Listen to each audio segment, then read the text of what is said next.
P T I رہنما Shireen Mazari media سے گفتگو کر رہی ہیں، آپ کو لیے چلتے ہیں۔ خان کی سیکیورٹی کا خود فیصلہ کریں، بس ایک پولیس کی گاڑی بس صرف دیں گے، تو آپ اندازہ لگائیں یہ سازش کس لیے ہوئی کہ ان چوروں کو، کانوکٹس کو سیکیورٹی دی جائے، یہ ٹیکس پیئر کے پیسے پہ۔ دوسرا نتیجہ کیا ہوا؟ ان چوروں کو لا کے پہلی کوشش کی گئی کہ ایف آئی اے میں جتنے ان کے منی لانڈرنگ کے کیسز تھے وہ سارے ختم کیے جائیں تاکہ ان کو کلین چٹ مل جائے، وائٹ واش کیا جائے، جو پیسہ چوری کیا قوم کا، جو منی لانڈرنگ کی، سارا اپنے پاس رکھیں اور معاف کر دیا جائے۔ یہ ایک اور سازش کا رزلٹ ہے۔ کیا ہوا سازش کی وجہ سے؟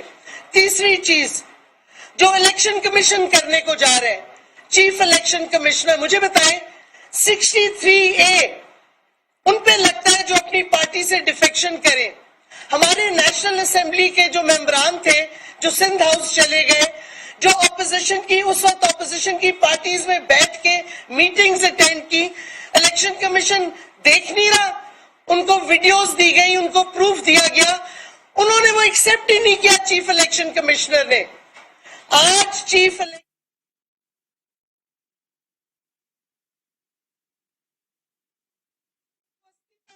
دے دینا چاہیے کیونکہ یہ اب نون لیگ کا حصہ بن چکا ہے چیف الیکشن کمشنر۔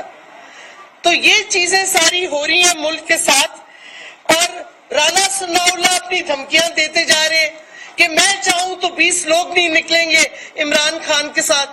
او پاگل شخص ہے رانا ثناء اللہ، قاتل ہو تم، ماڈل ٹاؤن کے قاتل ہو۔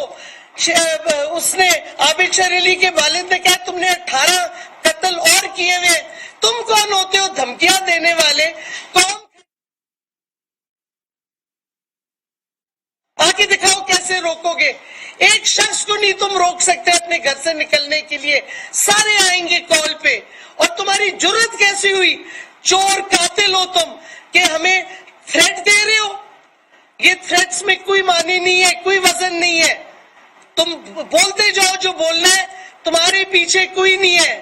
جو وہ انویزیبل کلوک تم سمجھتے ہو تمہیں پروٹیکٹ کر رہی ہے، وہ بھی نہیں رہے گی تمہارے پیچھے عنقریب، کیونکہ سب کو پتا چل گیا ہے، نیوٹرلز کو بھی پتا چل گیا ہے کتنی بڑی غلطی کی ہے امریکہ کی سازش رجیم چینج کی جو انہوں نے کامیاب کی ہے۔ پھر سوال اٹھتا ہے، اور یہ میں ضرور پھر سے بتانا چاہتی ہوں کہ اور کیا ہو رہا ہے۔ ہم لوگ کہتے ہیں جی سازش تو نہیں ہوئی، سازش ہوئی ہے، اور اس کا آپ دیکھتے جا رہے ہیں۔ سب سے پہلے کیا کیا اس امپورٹڈ حکومت نے؟ ہندوستان سے تجارت کرنے کا ڈکلیئر کر دیا ہے، اور ٹریڈ آفیسر مشن میں اپوائنٹ کر رہے ہیں جو پاکستان کا مشن ہے دہلی میں۔ اب پھر کامرس منسٹری نے جواب دیا کہ نہیں جی کوئی ٹریڈ میں ہم بدل نہیں رہے پالیسی، تو پھر یہ آفیسر کیوں اپوائنٹ ہو رہا ہے؟ ہم نے ڈاؤن گریڈ کیے ہیں اپنے تعلقات ہندوستان کے ساتھ۔ تو اگر کامرس منسٹری کہہ رہی ہے کہ تجارت نہیں شروع ہوگی ہندوستان کے ساتھ، تو میرا سوال ہے کہ ٹریڈ آفیسر کیا نواز شریف اور شریف فیملی کی تجارت ہندوستان کے ساتھ اس لیے اس کو بھیجا جا رہا ہے، اس لیے اس کو پوسٹ کیا جا رہا ہے کہ نواز شریف اور اس کے خاندان کی تجارت انڈین بزنس مین سے ہو؟ یہ سوال بھی اٹھتا ہے۔ اور اگر یہ ہو رہا ہے اور ہندوستان کے ساتھ تجارت کر رہے ہیں، تو میرا سوال پھر اٹھتا ہے نیوٹرلز پہ کہ کیا یہ آپ کی پالیسی ہے کہ ہندوستان ظلم اور تشدد کرے، آکیوپائڈ جموں اینڈ کشمیر میں ظلم کرے مسلمانوں کے ساتھ ہندوستان میں، اور آپ تجارت کھولنا چاہ رہے ہیں؟ یا یہ شریف فیملی اپنی پرائیویٹ تجارت کھولنا چاہ رہی ہے ہندوستان کے ساتھ آفیشل اپوائنٹ کر کے ہماری ایمبیسی میں؟ اس سوال کا بھی جواب قوم کو چاہیے۔ پھر اسرائیل پہ آ جائیں۔ ایک پی ٹی وی کا امپلائی جو کہ سینسٹیو اداروں کے لیے بھی کام کرتا ہے، مجھے پتا ہے کیونکہ کشمیر پہ میں نے اس کے ساتھ کام کیا ہوا ہے، وہ اسرائیل جاتا ہے، ایک سپوزڈلی پاک امریکن ڈیلیگیشن۔ یہ کس کی اجازت سے جاتا ہے؟ کیا یہ بھی سازش کا ایجنڈا ہے جو انفولڈ ہو رہا ہے کہ اسرائیل کے ساتھ ہم تعلقات کر لیں؟ اس کا جواب بھی ہمیں چاہیے اسٹیٹ سے، اسٹیبلشمنٹ سے۔ یہ کب پالیسی کی تبدیلی آئی؟ اور اب میں واپس آتی ہوں.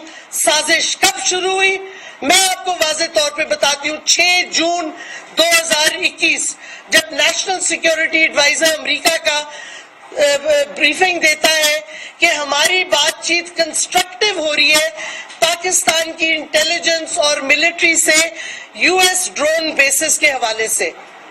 لیکن اس کے بعد 19 جون کو اس وقت کے prime minister Imran Khan interview میں کلیئرلی کہتے ہیں کہ ہم نہیں دیں گے بیسز. ایبسولوٹلی ناٹ کا انہوں نے سینٹنس استعمال کیا. اس دن کے بعد سازش شروع ہو جاتی ہے. اور اس سے ہمیں کیسے پتا چلتا ہے؟ کیونکہ امریکہ کی CNN کی رپورٹ اکتوبر میں آتی ہے کہ ہمارے بات چیت تقریباً ختم ہو گئی ہے بیسس کے حوالے سے اور اگریمنٹ ہونے کو جا رہی ہے. سوال اٹھتا ہے جب پرائم منسٹر اور اس کے بعد کیبنٹ نے کہہ دیا کہ کوئی بیسز نہیں دی جائیں گی امریکہ کو تو کون نیگوشیٹ؟ پی ٹی آئی رہنما شیری مزاری میڈیا سے گفتگو کری. انہوں نے کہا کہ چیف الیکشن کمشنر کو ہم نے ثبوت فراہم کیے. چیف الیکشن کمشنر کی ساکھ 0 ہو چکی ہے.